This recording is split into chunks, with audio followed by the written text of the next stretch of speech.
Hi, this is Jared Bernstein, and welcome to a video version of On the Economy. We're here today with Michael Linden, who's the Managing Director of Economic Policy. That's a pretty impressive title, at the Center for American Progress. And readers of my blog may know that I recently blogged on a piece by Michael called Something About Resetting the Debate that I thought was very well done. So I had this privilege of just picking up the phone and saying, Michael, would you come in and talk about it? And he's crazy enough to be here. No one says no to Jared Bernstein. Well, but now that would be a good thing. So why don't you start out by just telling us a summary of what you found? Sure. So basically, the idea of the paper was to connect a bunch of streams of news that have been coming out over the last few months that have not been connected before. So one is that the deficit has actually improved dramatically. The deficit this year is much lower than we expected to be, but more importantly, the deficits projected forward are much, much lower than we thought they were going to be just a few years ago.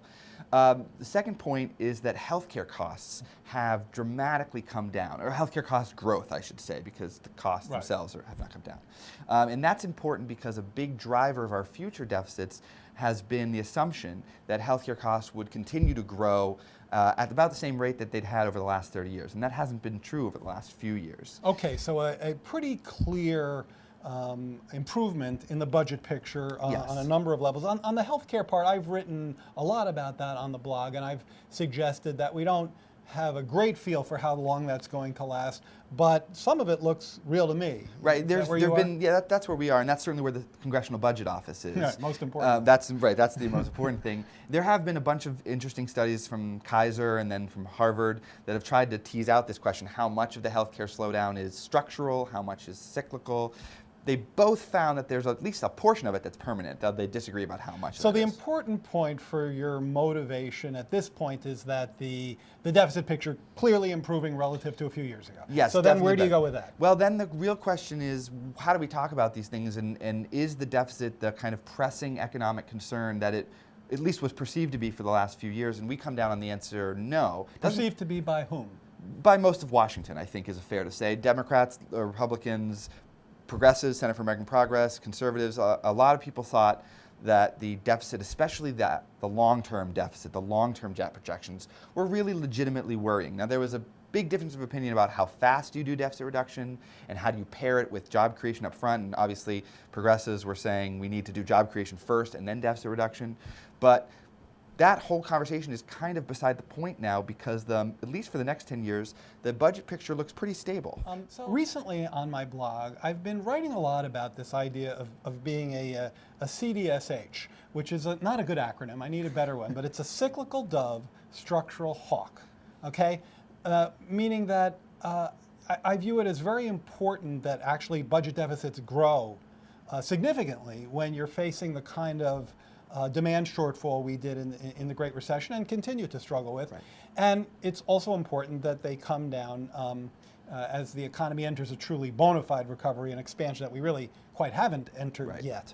Do you see it that way? I do, and in fact, I think that that's exactly the right idea. And if we could do perfect economic policy, we would pair short-term job creation measures, a fiscal expansion, with those sort of structural long-term deficit reduction. But unfortunately, I think one of the things that we've learned over the last 3 years is that Washington is not particularly good at walking and chewing gum at the same time. We've done an awful lot of gum chewing, and what we're saying with this report is it's time to do some walking. Right. So some of the pushback I get from this cyclical dove, structural hawk is, no, in fact, you really, from the left, you really ought to be a cyclical dove, structural dove. So this kind of gets you to the question, I think it was Dick Cheney who said deficits don't matter. Right. Now, I don't typically go around suggesting that Dick Cheney was right. Right. But in your view, do deficits matter? When, why, how? Yes, I think they do. Look, there's all sorts of reasons why we should be concerned about long-term structural deficits, and none of them have anything to do with the kind of Reinhardt-Rogoff debt tipping point that has been pretty thoroughly debunked at this point. My major concern is that if we have debt ever increasing, that means we have debt payments that are ever increasing, which means we're not spending that money on infrastructure, on education, on safety net, on any of the things that we'd much rather be spending that money on. So that's, in my view, the most compelling reason to worry about long-term deficits. None of those are a problem today, which is why we should not be talking about the deficit, or at least not the short-term deficit today. So let me quote from this study of yours. Brilliantly yes, written I'm study. Sure you'll like this part. You write in the conclusion, yet with all the changes in the fiscal and economic situation, the budget debate seems largely unchanged. Many in Washington are still operating as if the deficit and debt should be the government's one overriding concern, and many, especially conservatives, are still pushing for enormous spending cuts. Are facts driving this debate? I mean, your report is a bunch of facts. Yes, that's right. And very few people dispute the facts. Even Right. those who really would like us to focus more on debt reduction, even in the short term, it's hard to dispute the facts. I don't think this debate has been driven by facts, at least not for the last several months, maybe not for the last several years. And part of what this report is trying to do is say, hey, the facts have changed. Even if you are genuinely concerned about deficits and you come at it from a genuine place where you're just worried about the long-term structural problems, you're not doing it as a smokescreen to cut benefits, the facts on the ground have now changed, and it's time for us to change our emphasis But along with it. if your goal is to cut social insurance and diminish the size of government, Right.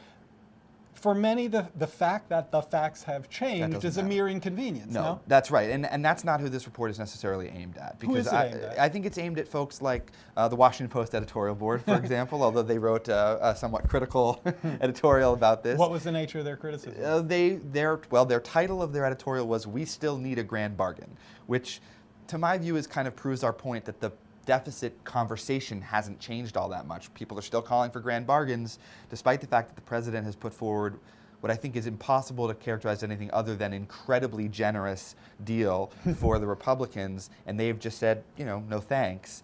The fact that people are still calling for a grand bargain really proves, in my view, that we do need to change the debate.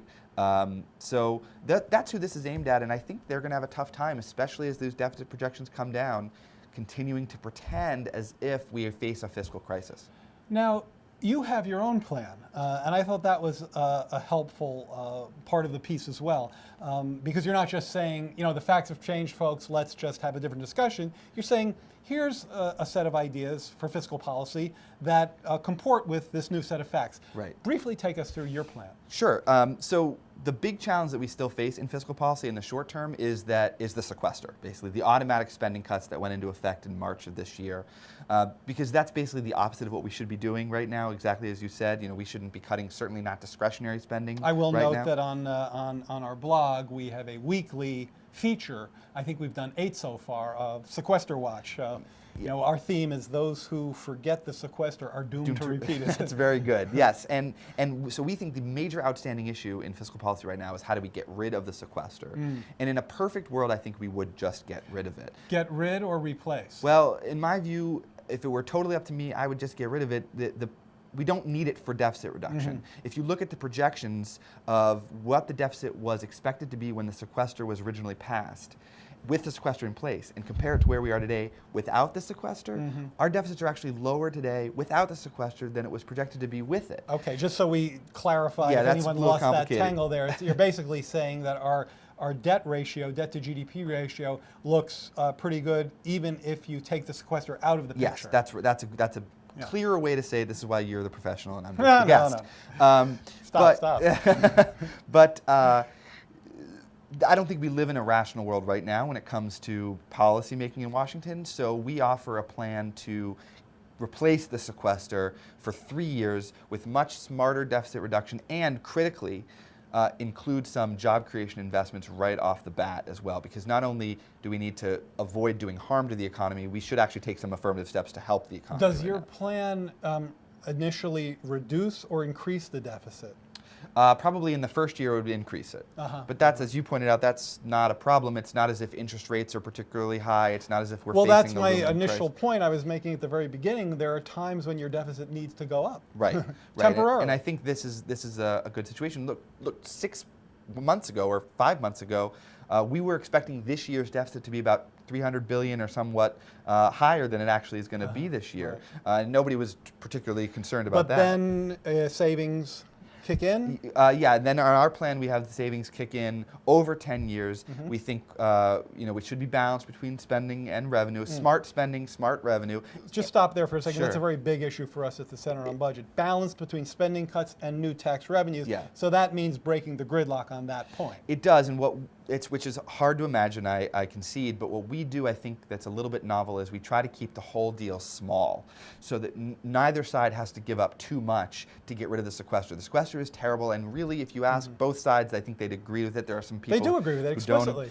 Right, and so they want a way out of this, but the problem is, right now, if they're trying to replace the entire sequester all at once, what you'd have to do to make that happen is too much for either side to swallow. So let's keep it manageable, and critically what we do to keep it manageable is we say, hey, by the way, we already passed about $800 billion of deficit reduction as part of the fiscal cliff deal, so let's apply those savings to the sequester, therefore you don't have to pay for the whole $1.2 trillion all of a Would sudden. some accuse you of double counting? We're already counting those savings elsewhere? I don't think so, because the sequester was intended to achieve $1.2 trillion in legislated deficit reduction.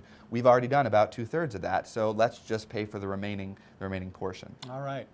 So clearly this man knows of what he speaks. I highly commend his paper to you, and we'll have a link to that on the blog. So thanks very much, Michael Linden. Thank you so much for having me. Thank you for listening.